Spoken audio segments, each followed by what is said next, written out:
Hello, are you ready for another chapter of Tom Sawyer? We're getting close to the end.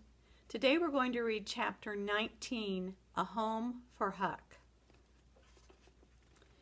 Huck looked at the clothes, then at Tom, and said, "Tom, we can get out of here if we can find a rope.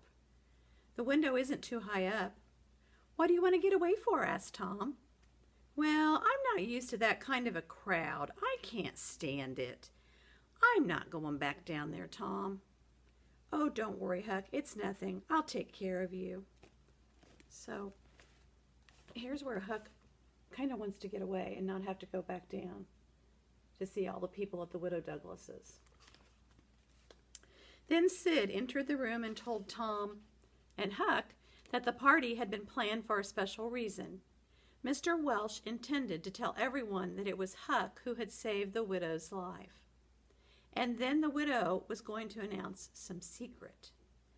"I don't know what the secret is," added Sid, "but I do know that Mr. Welsh wants Huck to be there to hear it." Later, when the widow's guests were at the supper table and a dozen children were propped up at the little side tables, Mr. Welsh rose to make his speech. He thanked the widow for the dinner she was giving in honor of his sons and himself. "But," he added, "there is another person whose modesty will not permit him to reveal his part in this brave rescue." Then, in his finest dramatic manner, Mr. Welsh told the secret about Huck's share in the adventure of saving her. Widow Douglas heaped compliments and thanks on Huck.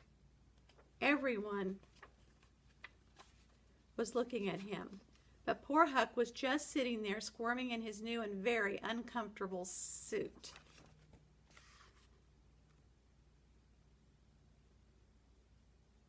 We don't see Huck all dressed up like that and cleaned up, do we? Very often.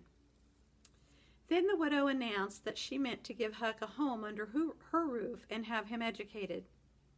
She added that when she could spare the money, she would start him in business in a modest way. Tom saw that his chance had come.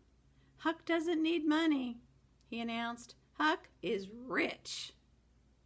Only respect for the widow stopped everyone from laughing out loud at Tom's foolish words. "Huck? Rich? Huck's got money," continued Tom. "Maybe you don't believe it, but he's got lots of it. Oh, you don't have to smile. I guess I'll have to show you. Just a minute." Tom ran outside. The guests looked at each other with confused interest. Huck sat frozen to his seat. He couldn't bring himself to utter a word. Tom entered, struggling with the weight of the sacks. He poured the mass of yellow coins onto the table and cried, "There! What did I tell you? Half of it is Huck's and half of it is mine."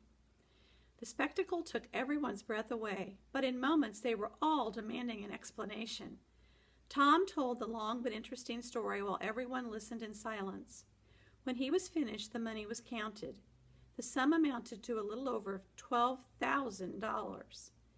It was more money than anyone present had ever seen before.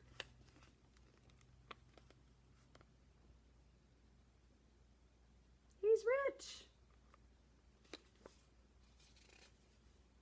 And that gets us ready for the next chapter.